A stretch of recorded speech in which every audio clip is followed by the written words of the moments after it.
Matagumpay ang naging huling araw ng Kadayawan Festival sa Davao City, kung saan naging highlight nito ang iba't ibang katutubong sayaw sa dinaos nilang indak-indak sa Kadayawan. Lahat ng yan alamin sa report ni Israel Damaulao ng PTV Davao. Makulay, masaya at maayos ang naging pagdiriwang ng Kadayawan Festival 2025 na kilala ring King of All Festivals.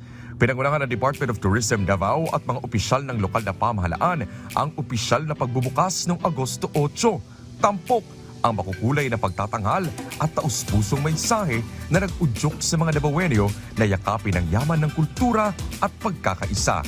Bumida ang mga nakamamanghang cultural performances mula sa 11 ethno-linguistic tribes ng Davao: Ata, Bagobo Kalata, Bagobo Tagabawa, Magindanaon, Maranao, Matigsalog, Ovo Manovo, Sama, Tausug, Iranon at Kagan na nagpakita ng kahalagahan ng Kadayawan bilang pagdiriwang na kasaysayan, sining at tradisyon.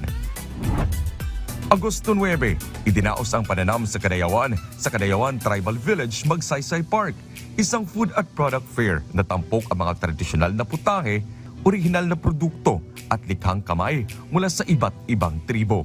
Pinagtipon nito ang yaman ng gastronomy, sining at kultura ng lungsod. Mula 10 ng Agosto hanggang 12, umikot naman ang Bantawan Cultural Celebration sa Bantawan Amphitheater, Magsaysay Park.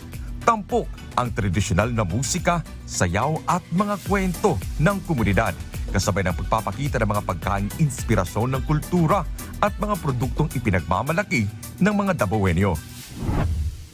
Agosto 12, opisyal namang binuksan sa isang mall sa Lanang ang Durian Festival na magtatagal hanggang Setyembre 14. Pinangunahan nito ng Department of Agriculture 11, katuwang ang Durian Industry Association of Davao City at iba pang ahensya upang ipakilala hindi lamang ang King of Fruits kundi pati na rin ang iba pang prutas tulad ng rambutan, mangustin, marang, lanzones at pomelo.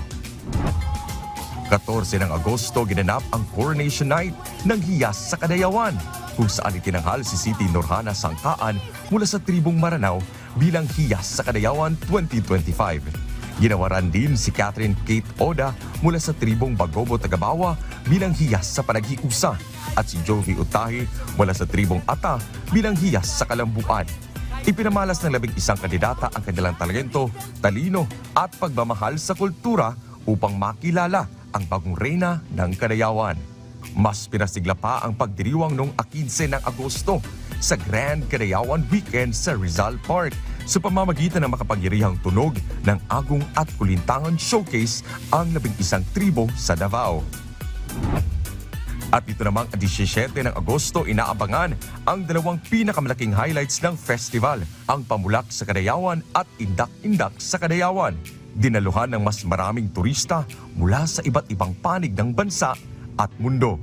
Israel Damaulao para sa Pambansang TV sa Bagong Pilipinas.